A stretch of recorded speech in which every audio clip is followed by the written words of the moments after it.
ऐसा सुना था कि चुटकी बजाने से चुटकियों में काम होते हैं, ये काम करो चुटकी में काम हो जाएगा। आज मैं आपको ऐसा साधन बता रहा हूं जिसमें चुटकी बजाने से तुम्हारे प्यार को तुम्हारे पास आना ही पड़ेगा, तुम्हारे रिश्ते को सफल बनाना ही पड़ेगा, तुम्हारे संबंध को ठीक होना ही पड़ेगा।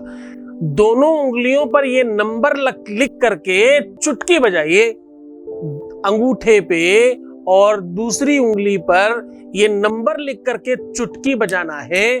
चुटकी बजाने से आपके प्यार को जितनी आवाज होगी इसमें उतनी ही बुलंद आवाज होगी उधर से भी।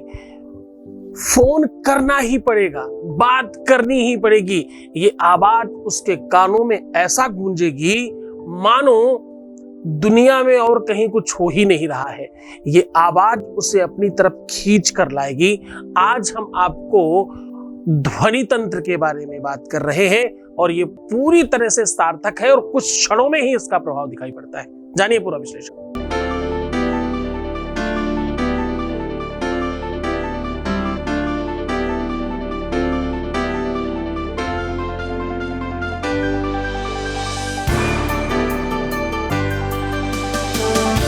आप देख रहे हैं लव विद एस्ट्रोलॉजी।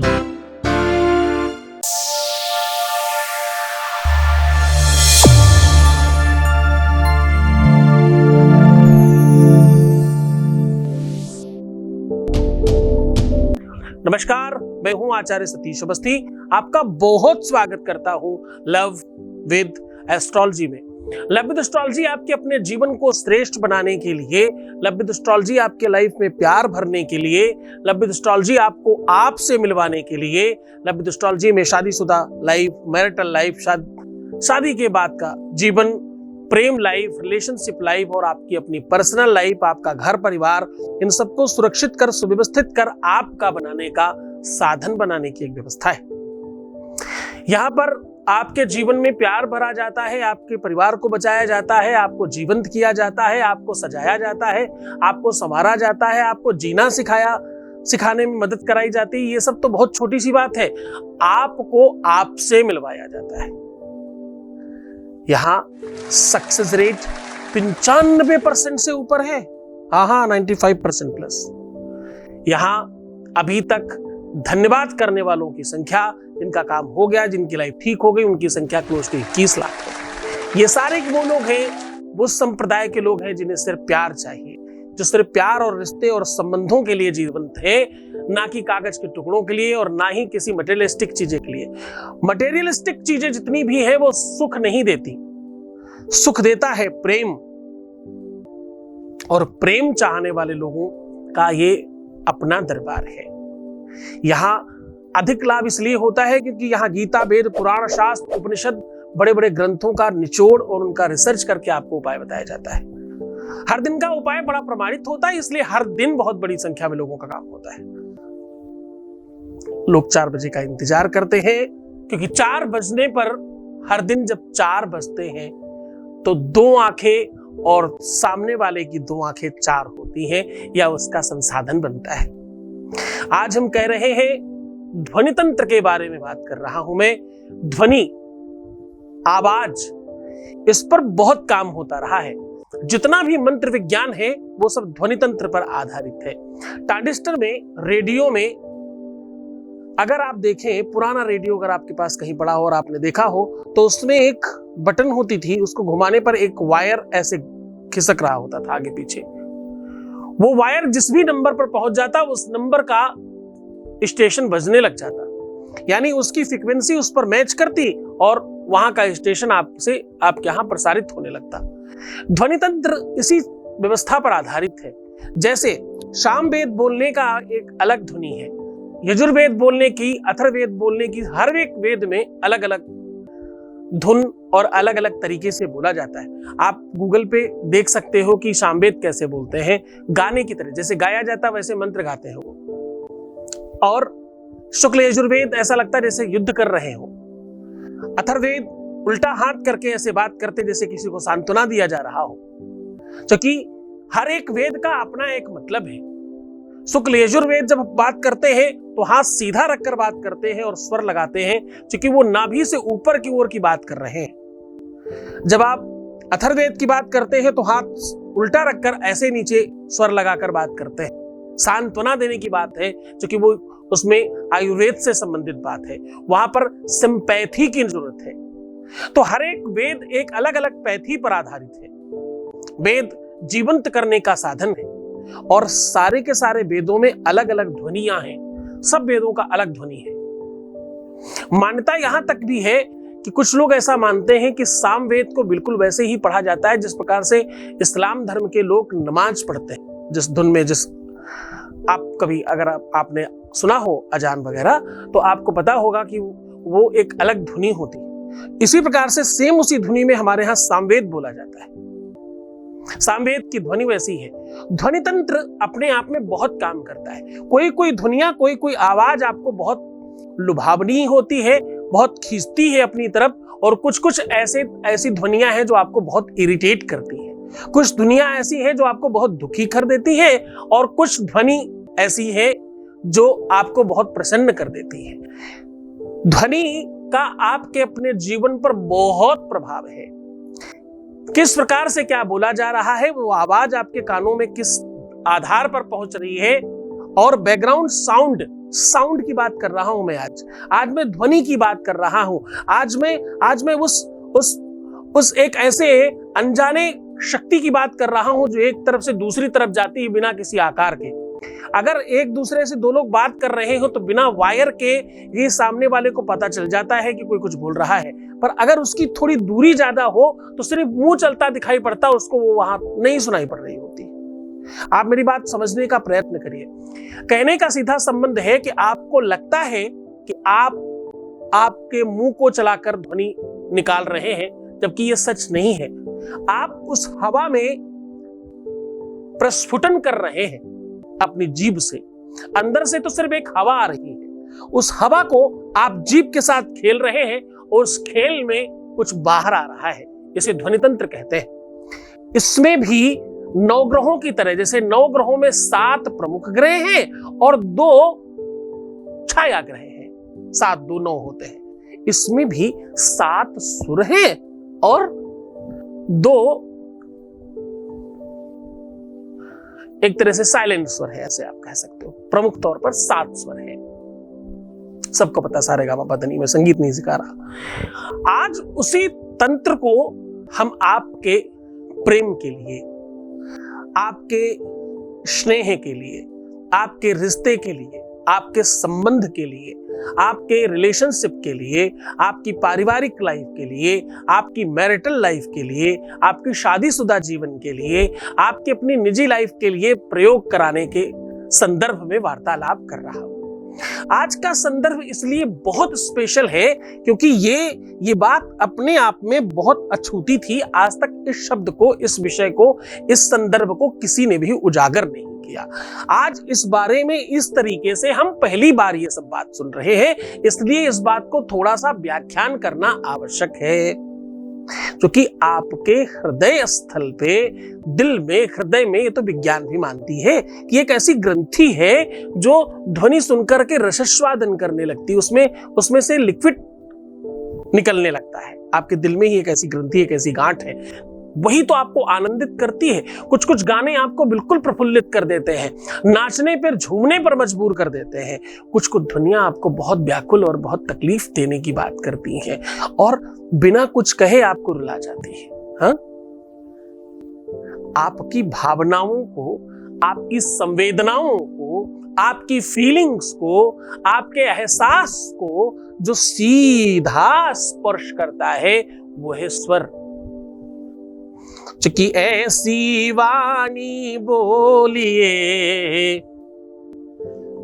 मन का आपा खोए, औरन को शीतल करे, आपहु शीतल होए।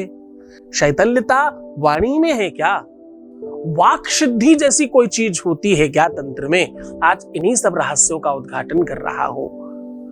मैंने पहले कई एक बार आपको वाक सिद्धि, जिह्वा सिद्धि कि आप जो बोले, जिस प्रकार बोले वो प्रभावशाली हो, उन सब चीजों पर थोड़ा थोड़ा हमने कुछ बात करी है। कभी बहुत सारी नहीं, पर कभी कभी कुछ बातें की हैं। इस पर हमने कुछ उपाय भी बताए हैं कि आपकी वाक शुद्धि हो जाए। आप जब बात करें अपने प्यार से तो वो आपकी तरफ आकर्षित हो, आपके जिह्वा में ऐसी शक्ति आ जाए। ऐसी कितनी ही उपाय हमने पहले बताए हैं।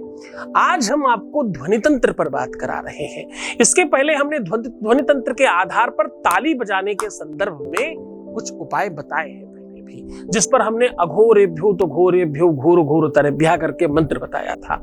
आज उसी संदर्भ को और ज्यादा ताकतवर बनाने के लिए उसमें लाखों लोगों ने लाभ लिया है। इसीलिए ये एक नया चैप्टर जोड़ रहा हूं, उसके आगे की और बड़ी शक्ति आज आपको प्रदान कर रहा हूं। इस बहाने आज मैं उस ध्वनि तंत्र की बात कर रहा हूं जो कहावतें हम बचपन से सुनते चले आ रहे हैं।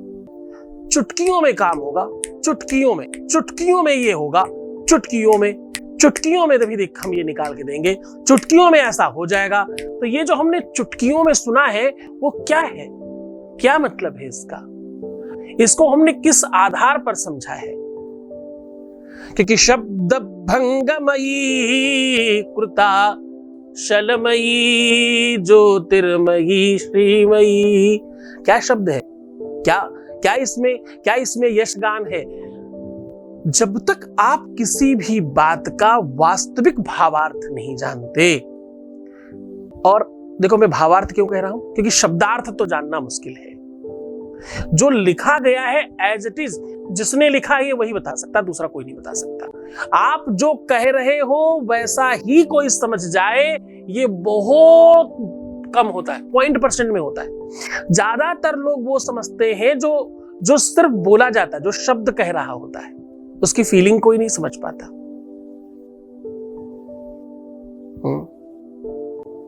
आपको जानकर बहुत आश्चर्य होगा, प्यार का दूसरा नाम प्रबल झगड़ा है। अतिशय प्रेमी वो लोग नहीं होते जो स्वीट बात करते हैं, जो मीठा बोलते हैं। अतिशय प्रेमी वो लोग होते हैं जो बहुत कड़वे होते हैं। हाँ, कटु शब्दम खल शब्दम महाशब्दम यशस्वती, जितने भी इस प्रकार के शब्द हैं वो बहुत यशस्वान है, वो बहुत यशगान करने वाले, बड़ा नाम चीन करने की व्यवस्था है। भैया निंदक नीरे राखी आंगन कुटी छवाए, हमने सुना तो है ना। जो बुराई करने वाले लोग हैं, जो तुम्हारी निंदा करते हैं, वो अगर पीठ पीछे कर रहे हैं तो डेफिनेटली गलत है, लेकिन तुम्हारे फ्रंट ऑफ देम, तुम्हारे ही सामने ये बात कही जा रही है, तो भाई इसका मतलब वो तुम्हें ठीक करने के लिए किया जा रहा है। सामने करी हुई निंदा प्रसन्नता से कई हजार गुनी ज्यादा बड़ी होती है, पर इसे हजम कौन कर पाता है? इसके लिए तो तगड़ा हाजमा चाहिए। हाँ? और देखो ध्यान से समझो, ये जो प्रेम की डगर है ना, ये बहुत कठिन है। दुनिया का सबसे सरल, सबसे मुश्किल, सबसे महंगा और सबसे अप्राप्त अगर कोई दूसरी चीज नहीं है, अगर कोई चीज है तो वो है प्रेम। प्रेम के अलावा और कुछ नहीं। प्रेम ही सरल है, सहज है, और प्रेम ही असहज है। प्रेम अगर सामान्य इंसान है तो प्रेम भगवान भी है। हाँ, जैसे मिल गया वो बहुत आसानी से, जिसे नहीं मिला वो जाने क्या क्या क्या क्या कर लिया, फिर भी नहीं मिला। आप विश्वास मानिए इस बात का, प्यार को पाने के लिए आपके अंदर पहले वो स्थान बनाना होगा जो भी पाना चाहते हो। महाराज भगीरथ नाम था उनका, बहुत साल तपस्या करी। इसको बहुत और अच्छी तरीके से समझने जाओ तो उनकी कई पीढ़ियों ने तपस्या करी, उनके पहले कई लोगों ने करी, बहुत लोगों ने, लेकिन महाराज भगीरथ सिद्ध हो गए इस काम में। उनको गंगा मिल गई पृथ्वी पे लाने के लिए। ये जो गंगा स्नान हम लोग करते हैं, महाराज भगीरथ लेके आए। मिल जाने के बाद ब्रह्मा जी ने कहा कि भाई एक बात बताना कि ये गंगा तुम ले कैसे जाओगे यहां से? बोले कैसे मतलब? जैसे ले जाते हैं। बोले नहीं, सोचना भी मत, ये गंगा है। हाँ, प्रेम सरोवर है, ये समुद्र बेकार है इनके आगे। अगर ये आकाश गंगा पृथ्वी पर गिरी तो पाताल में जाएगी सीधा, इतना वेग है, संभालना मुश्किल होगा। तो बोले फिर? बोले भाई इसके लिए कोई मीडिएटर, बीच में कोई ऐसा व्यक्ति चाहिए जो पहले इनको संभाल ले, फिर जितनी जरूरत हो उतना छोड़ दे। भगवान शिव को प्रसन्न किया।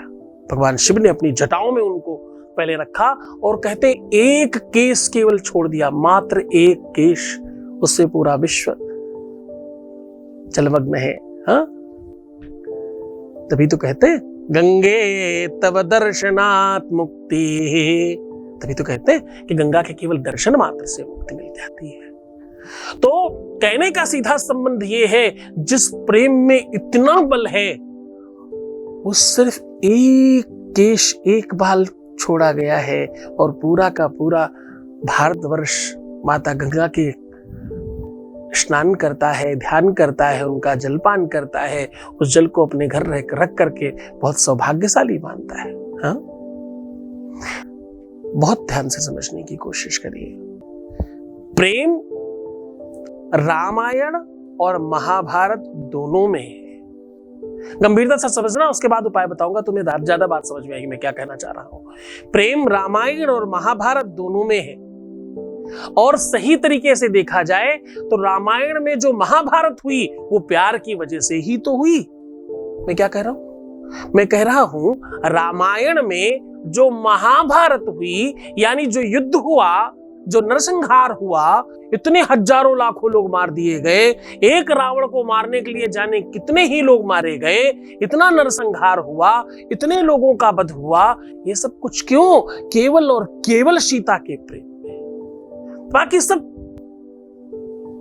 ऐसी बातें हैं जो उसके आसपास कही जाती है, लेकिन सत्य तो इतना ही ना। भले ही वो उतनी ही माया थी, लेकिन ये माया इतनी ही दिखाई पड़ती है, बाकी अंदर की चीजें ये चर्म चक्षु तो नहीं देख पाती भाई, कि वो लोगों को मोक्ष दिलाने के लिए, रावण से मुक्त कराने के लिए। नहीं नहीं नहीं नहीं, अगर सीता न चुराई जाती तो क्या राम मर्यादा पुरुषोत्तम होकर के उनके पास जाते? इस बात के लिए नहीं जाते। प्रेम की वजह से ही रामायण में महाभारत हुई, और महाभारत में रामायण भी प्यार की वजह से हुई। जो बाल चरित्र है केशव का, हाँ, जो द्रौपदी और 5 पांडवों का विवाह है, जरा गंभीरता से समझना। स्थितियों को, सारी बात तुम लोग जानते हो, तुमने कथाएं सुनी है, कथाएं नहीं सुना रहा मैं तुम्हें बात बताने की कोशिश कर रहा हूं। एक स्त्री जब 5 लोगों से विवाह करती है, गंभीरता से समझना, तुम्हें क्यों कार्मिक अकाउंट के लिए हमेशा मना करता हूं, उस बात पर बात कर रहा हूं आज मैं। एक स्त्री जब 5 लोगों से विवाह करती है तो महाभारत और नरसंहार होता है।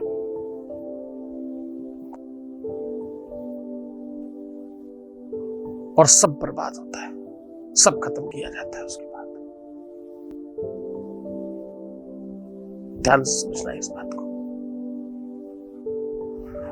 मैं तुम्हें कभी नहीं ये बात कहता कि रामकृष्ण की कथाएं सुनो यहां वहां मेरे से, जिनसे सुनते हो अच्छी बात है, कोई बुराई नहीं है, लेकिन गुरु वो नहीं है जो केवल तुम्हें राम कृष्ण की कथाएं सुनाए। हर बार राम कैसे जन्म हुए, कृष्ण कैसे जन्म लिए, ये बात अलग अलग तरीके से सुनकर के तुम्हें क्या ही मिलने वाला है? उन्होंने जो किया है वो तुम्हें भी करना चाहिए, ये भी सुन के क्या मिलने वाला है? कौन ऐसा है जो आपकी उंगली पकड़ करके वो करवाए और तुमको सच में जीवंत करे और तुम्हारा जीवन परिवर्तित करे? वो गुरु चाहिए जो तुम्हें रामकृष्ण बना दे, जो तुम्हें मोक्ष दिलाए, जो तुम्हें श्रेष्ठ बनाए, जो तुम्हें मूल्यवान बनाए, जो तुम्हें कीर्तिवान बनाए, जो तुम्हें यशस्वी बनाए बाकायदा। हाँ, ज्ञान नहीं, करके दे। समझना ध्यान से। जो तुम्हें तुम्हारे प्यार से मिलवाए, जो तुम्हारे रिश्तों को मजबूत बनाए, जो तुम्हारे संबंधों को ठीक कर दे, इससे बड़ी खुशी, इससे बड़ी संपत्ति कोई दूसरी नहीं है। पैसा खर्च हो सकता है, प्यार कभी खर्च नहीं होता, जितना खर्च करो और बढ़ता है। ब्रये कृते वर्धति एव नित्यम, रोज जितना खर्च करिए उतना बढ़ जाता है, ऐसा कहते हैं। सीधा तुम्हें उपाय को लेकर के चलते हैं। आज फिर आपको याद दिला रहा हूं ध्वनि तंत्र के आधार पर। आज मैं कह रहा हूं कि चुटकी बजाने से तुम्हारा वैवाहिक जीवन ठीक हो सकता है। आज मैं कह रहा हूं कि चुटकी बजाने से तुम्हारे प्यार में गर्माहट बढ़ेगी और उसे बात करनी ही पड़ेगी। आज मैं कह रहा हूं कि चुटकी बजाने से, हाँ, चुटकी बजाने से तुम्हारे प्यार को तुम्हारे चरणों में आना ही पड़ेगा। चुटकी बजाने से तुम्हारा संबंध मधुर हो जाएगा। चुटकी बजाने से तुम्हारा पति, तुम्हारा पत्नी, तुम्हारा रिलेशनशिप, तुम्हारा परिवार बच जाएगा। चुटकी बजाने से तलाक रुक सकते हैं। चुटकी बजाने से मनचाहा विवाह हो सकता है। चुटकी बजाने से आप उसको पा सकते हो जिसे आप पाना चाहते हो। तो जान लीजिए उपाय। उसके पहले आपके बीच से एक अनुभव ले लेते हैं। Voice message please. Radhe Radhe guruji, आप कैसे हैं? मैं आपके आशीर्वाद से बहुत अच्छी हूँ और बहुत खुश भी हूँ। मेरे को नहीं पता कि मेरा वॉइस पूरा चलेगा या नहीं, पर फिर भी मैं आपको बताना चाहती हूँ। गुरुजी, मैं जब आपके संस्थान से नहीं जुड़ी थी तब मैं अपने आप को ना बहुत अकेला महसूस करती थी। किसी भी बात को लेकर के बस ये लगता था ना मुझे मिल ही नहीं पाएगा, पर आपसे जुड़ने के बाद मुझे सब कुछ मिल रहा है गुरुजी। मुझे संस्थान में जुड़ने के बाद और आपके आशीर्वाद से मेरे जीवन में जो भी बाधाएं थी वो सब समाप्त हुआ। आज मेरी शादी होने जा रही है, ये भी आप ही का आशीर्वाद है और मैं बहुत ज़्यादा सौभाग्यशाली हूँ गुरुजी कि मुझे गुरु स्वरूप में आप मिले हैं। ऐसे ही मेरे जीवन की हर बाधा को समाप्त कीजिएगा गुरुजी और मुझे ढेर सारी खुशियाँ दीजिएगा। मुझे अच्छी सद्बुद्धि दीजिए जिससे मैं अपने नए गृहस्थ को ना अच्छे से चलाकर माता पिता स्वरूप सास ससुर का दिल जीत सकूँ। राधे राधे गुरुजी, आप अपना आशीर्वाद हमेशा मेरे और मेरे परिवार पे बनाए रखिएगा गुरुजी। बहुत बहुत धन्यवाद, बहुत साधुवाद, बहुत आशीर्वाद। परमात्मा शिव आपको प्रसन्न करे, आनंदित करे, सुव्यवस्थित करे और आपकी हर इच्छाओं की पूर्ति करे। जो तुम चाहते हो वो तुम्हें मिल जाए। बहुत धन्यवाद। दिव्य ज्ञानी शिव भक्त सद्गुरुनाथ जी महाराज के मुखारबिंद से सुनिए अष्टवसु शिव महापुराण कथा। दिनांक 12 से 18 मई 2023, समय दोपहर 12 से 4 बजे तक। कथा स्थल ओम जगत गुरु जनार्दन स्वामी मौनगिरी महाराज आश्रम हॉल, श्री निवृत्तनाथ मंदिर रोड, त्र्यंबकेश्वर, नासिक। इस कथा में यजमान बनने एवं कलश यात्रा के लिए संपर्क करें 8917020202 6391292929। सीधा प्रसारण देखिए संस्कार और सत्संग चैनल पर। आयोजक श्री सद्गुरुनाथ धाम परिवार, महाराष्ट्र। मैं कह रहा हूं कि आज चुटकी बजाने से आपके सारे के सारे काम हो सकते हैं। आपको करना क्या है? बहुत सामान्य सा काम। जिस भी समय ये उपाय कर रहे हो उसके पहले हाथ जोड़ करके अपने गुरु को, अपने इष्ट को, अपने शक्तियों को, अपने कुल देवताओं को प्रणाम करिए। आसन पर बैठ जाइए। अगर आप पुरुष हैं तो बाएं हाथ से, अगर आप स्त्री हैं दाहिने हाथ से चुटकी बजाइएगा। अब करना ये है कि चुटकी बजाने के लिए आपको मैं ऐसे दिखा देता हूं, मतलब ये मिडिल फिंगर, ये वाली मिड फिंगर और अंगूठा, ये 2 उंगलियों का प्रयोग करना है। इस पर आपको करना ये है कि पहले थोड़ा सा हल्दी और कच्चा दूध या गंगा जल लगा करके हल्का सा इसमें लेप कर देना है, बहुत हल्का सा, दोनों पोरों पे, आगे वाले भाग पर। और उसके बाद किसी भी पेन पर अंगूठे में 9 और मिडिल फिंगर में 11 नंबर लिख देना है और 7 बार चुटकी बजा करके आदेश देना है कि तुम्हें ये करना ही पड़ेगा जो तुम चाहते हो। ऐसा करके देखिए और ये काम कोशिश करिएगा कम से कम 9 और 11 बार ही करें। आप दिन भर में कर सकते हैं, 2 दिन में कर सकते हैं, 3 दिन में कर सकते हैं, बार बार भी कर सकते हैं। क्योंकि इसमें कोई सामग्री नहीं लग रही है, इसमें कोई बहुत बड़ा एफर्ट्स नहीं लग रहा है। इसको पूरे मन से, पूरी श्रद्धा से, पूरे विश्वास के साथ करना। जितना तगड़ा प्रबल विश्वास होगा, जितना ज्यादा आप इसको मंतव्य के साथ करेंगे कि होगा ही मेरा काम, शायद मेरा भी हो जाए, देख लेते हैं, सबका कर लिया एक बार, ये वाला भी उपाय कर लेते हैं, नहीं होगा, इससे मेरा काम होगा ही, ये प्रबल विश्वास चाहिए तो आपका काम होगा। पूरे मन से, पूरी श्रद्धा से, पूरे विश्वास के साथ करना। खुश रहना। किसी भी दिन, किसी भी स्थिति में, किसी भी परिस्थिति में, किसी भी सिचुएशन में किया जा सकता है। बिना नहाए भी किया जा सकता है इस उपाय को। किसी भी धर्म के, किसी भी संप्रदाय के व्यक्ति के द्वारा भी किया जा सकता है इस उपाय को। किसी भी व्यक्ति के लिए आप ये उपाय कर सकते हैं। खुश हो जाइए, मुस्कुराइए, सुंदर बनने की कोशिश करिए। अपना बहुत ख्याल रखो। पर हर आधे घंटे में प्रणाम करके पानी पीना। प्रीवियस लाइफ नहीं बताना है। रोना, बिलखना, परेशान होना, उल्टा सीधा सोचना, नेगेटिव थिंकिंग रखना, यह सब मना है। ऐसा करने से आपके जीवन में खराबी आती है और सब कुछ खराब हो जाता है। अपना बहुत ख्याल रखिए। मैं हूं तुम्हारे साथ। ओम नमः शिवाय। दिव्य ज्ञानी शिव भक्त सद्गुरुनाथ जी महाराज के मुखारबिंद से सुनिए अष्टवसु शिव महापुराण कथा। दिनांक 12 से 18 मई 2023। समय दोपहर 12 से 4 बजे तक। कथा स्थल ओम जगत गुरु जनार्दन स्वामी मौनगिरी महाराज आश्रम हॉल, श्री निवृत्तनाथ मंदिर रोड, त्र्यंबकेश्वर, नासिक। इस कथा में यजमान बनने एवं कलश यात्रा के लिए संपर्क करें 8917020202 6391292929। सीधा प्रसारण देखिए संस्कार और सत्संग चैनल पर। आयोजक श्री सद्गुरुनाथ धाम परिवार, महाराष्ट्र। श्री सद्गुरुनाथ जी महाराज के प्रकल्पों में सबसे महत्वपूर्ण है आध्यात्मिक शिव नगरी की स्थापना एवं बाबा शिव की महिमा कथा एवं गौ सेवा, वृद्धा आश्रम, शिशु बाल विकास, अन्न क्षेत्र, भोजन वितरण, गरीब कन्याओं का विवाह, निर्धनों को रोजगार की व्यवस्था के साथ साथ हॉस्पिटल, योग्य क्षेत्र, आयुर्वेद धाम, ध्यान भवन, सत्संग भवन, सेवा धाम, विश्रामालय, वेद विद्यालय एवं संग्रहालय, अनुसंधान भवन, रिसर्च सेंटर, ग्रंथालय और 27 नक्षत्रों के वृक्ष, भव्य प्रेमेश्वर महादेव की प्रतिमा, शिव परिवार मंदिर का भी निर्माण किया गया है। आपका संस्थान पूर्ण प्राकृतिक वातावरण, हरियाली और शांत प्रदायक क्षेत्र में स्थित है।